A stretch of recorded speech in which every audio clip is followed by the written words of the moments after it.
श्रीमती सोनिया गांधी जी आके अनाउंस की थी तेलंगाना बनेगा। आदरणीय साथियों, तेलंगाना के लिए संघर्ष करने वाले सभी साथियों को मंच में भी बैठे हैं, जिसके बारे में जयराम रमेश जी ने कहा, उनको भी और मेरे सामने बैठे हुए हैं सबको, तेलंगाना राज्य के लड़ने वाले सभी साथियों को मैं नमन करता हूं, प्रणाम करता हूं। उपस्थित पत्रकार मित्रों, साथियों, तेलंगाना आपने मांगा, तेलंगाना आपको मिला। क्या किसानों को दाम मिला? क्या नौजवानों को काम मिला? नहीं। क्या बेरोजगारी दूर हुई? बेरोजगारी तो केवल एक परिवार की दूर हुई है, केसीआर की। ये केटी रामाराव कौन है? उसको भी रोजगार मिला है। ये हरीश राव कौन है? उनको भी रोजगार मिला। कविता जी कौन है?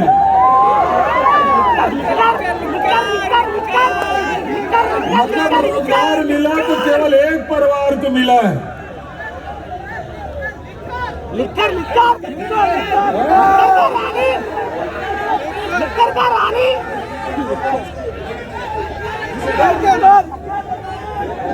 अब इधर कह रहे हैं लिकर क्वीन।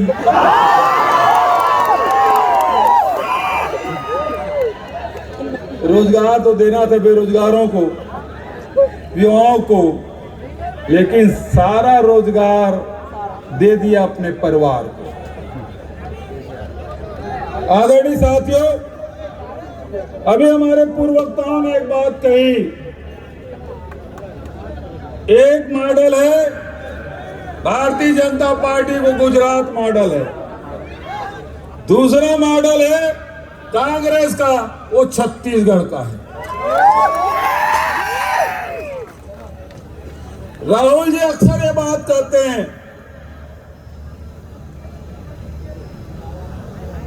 पूरे देश के पैसा इकट्ठा करो, नोटबंदी लागू करो, किसानों के, गरीबों के, महिलाओं के, नौजवानों के, व्यापारियों के, छोटे व्यापारियों के, सब पैसा को बैंक में डालो और बैंक का पैसा उनके साथियों को दे दो। पूरे देश का पैसा 2-3 लोगों के लिए, 4 लोगों के लिए। यह है गुजरात मॉडल। मोदी जी जब आए थे 2014 में तो उन्होंने कहा देश में गुजरात मॉडल लागू करेंगे, लेकिन मैं तेलंगाना के साथियों को, करीमनगर के साथियों से पूछना चाहता हूं, इस गुजरात मॉडल से आपको कोई फायदा मिला? नहीं मिला। नहीं। ये टीआरएस के जो मॉडल है उसको भी आपने देखा, एक परिवार को रोजगार दिया। लेकिन साथियों, कांग्रेस का मॉडल, कांग्रेस हमेशा आम जनता को ताकतवर बनाने का काम करती है। जब यूपीए की सरकार थी तो आपको शिक्षा का अधिकार, भोजन प्राप्त करने का अधिकार, रोजगार प्राप्त करने का अधिकार, सूचना का अधिकार, ये सब दिया। और जब छत्तीसगढ़ में कांग्रेस की सरकार बनती है और राहुल गांधी जी जब प्रचार करने हमारे छत्तीसगढ़ आते हैं तो उन्होंने कहा था कि छत्तीसगढ़ में कांग्रेस की सरकार बनाइए, किसानों का कर्ज माफ होगा, किसानों के धान 2500 रुपया क्विंटल में खरीदा जाएगा, तेंदुपत्ता 4000 रुपया प्रति मानक बोरा से खरीदा जाएगा। राहुल गांधी जी ने हमको 10 दिन का समय दिया था। 10 दिन में आपको कर्ज माफी करना है। आदरणीय साथियों, हमारे तमाम राष्ट्रीय नेता छत्तीसगढ़ आए थे शपथ ग्रहण में, जो मंच में बैठे हैं। मनमोहन सिंह जी भी आए थे, अशोक गहलोत जी आए थे, सभी नेता हमारे छत्तीसगढ़ में आए थे शपथ ग्रहण में। राहुल जी इधर शपथ ग्रहण समारोह से निकले, एयरपोर्ट उनको छोड़ा मैं घर नहीं गया साथियों, सीधा मंत्रालय गया। राहुल जी दिल्ली एयरपोर्ट उतरे, छत्तीसगढ़ के 19 लाख किसानों के 9,500 करोड़ रुपए हमने माफ। 2500 रुपए हम खरीदना शुरू किया। आज तेलंगाना में चाहते हैं कि रायतु बंधु के तहत हम लोग 5,000 रुपया कर देते हैं, अरे छत्तीसगढ़ में हम 9,000 रुपया कर देते हैं। यहाँ धान की कीमत क्या है, कोई किसान हो तो बताइए। खरीदी सरकारी रेट तो एमएसपी तो 2060 और 2040 रुपया है, लेकिन बाजार में कितना बिकता है?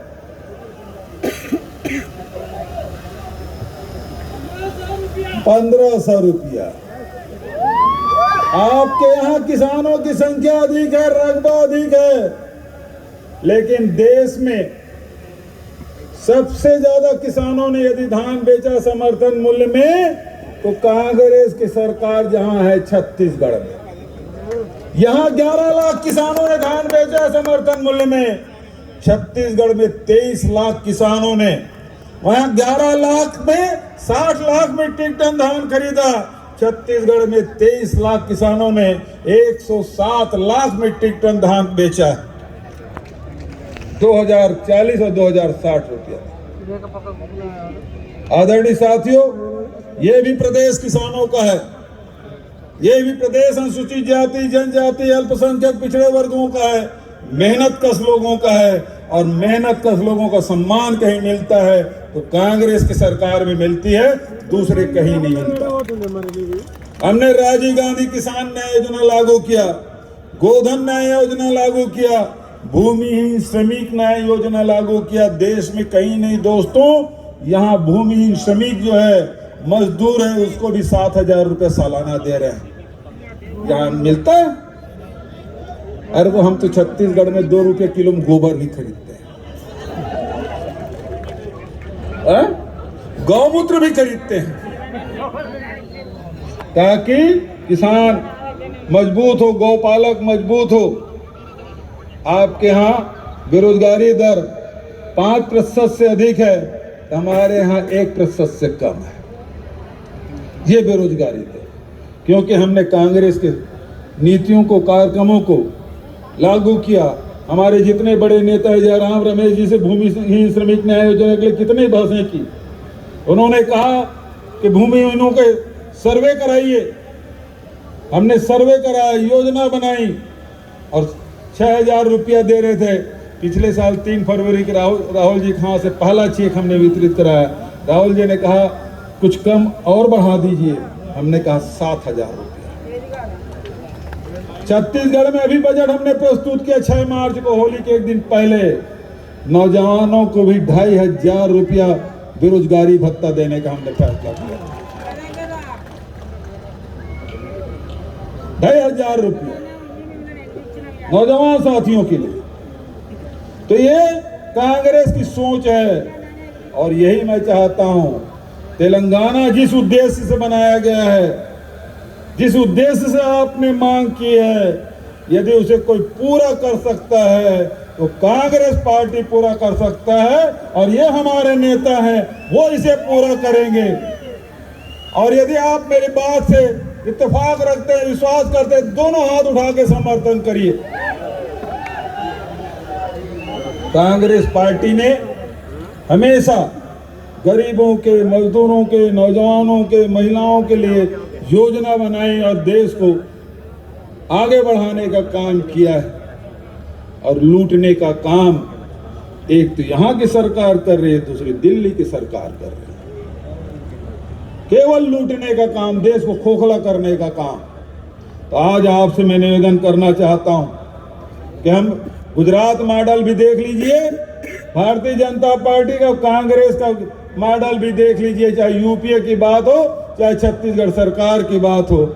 इन दोनों के लिए मैं आपसे कहना चाहूंगा, एक तरफ आपको शक्तिशाली बनाने का काम और दूसरे तरफ कमजोर बनाने का काम। और यही कारण है कि हमारे नेता राहुल गांधी जी 7 सितंबर से पद यात्रा उन्होंने शुरू की कन्याकुमारी को, और 30 जनवरी को श्रीनगर में उन्होंने कश्मीर में जाकर उन्होंने समाप्त किया, इसलिए कि आप ताकतवर हो, आप शक्तिशाली बने। और ये नफरत जो फैला रहे हैं उससे आपका भला होने वाला नहीं है। आपका तो वोट ले लेते हैं, चाहे इधर वाले हों चाहे उधर वाले हों, लेकिन नुकसान आपको उठाना पड़ता है, फायदा केवल उन लोगों को होता है। तो ये बात आप समझिए, अपने वोट की कीमत समझिए, आप अपने भविष्य को अंधकार मत बनाइए। और आज भाई रेवंत रेड्डी और पूरी टीम जो बैठी हुई है, सीनियर साथी बैठे हैं, हमारे नौजवान टीम बैठी हुई है, और आदरणीय माणिकराव ठाकरे जी बैठे हैं, उसके रहनुमाई में आदरणीय जयराम रमेश जी, के राजू साहब, सार हनुमंतराव जी, सब लोग बैठे हैं। हमारे पूर्व अध्यक्ष रेड्डी साहब भी बैठे हैं, जब हम लोग साथ में अध्यक्ष थे। ये पूरी नौजवान पीढ़ी भी आपके साथ है। आदरणीय साथियों, नया तेलंगाना बनाना है और वो आपके हाथ में है। और यही निवेदन आपसे करना चाहता हूँ कि नया तेलंगाना हमको गढ़ना है, बनाना है, जो आपका होगा, अपना होगा, हम सबका होगा। इन्हीं शब्दों के साथ आप सबको प्रणाम करते हुए अपनी वाणी को विराम देता हूँ। धन्यवाद। जय हिंद, जय कांग्रेस।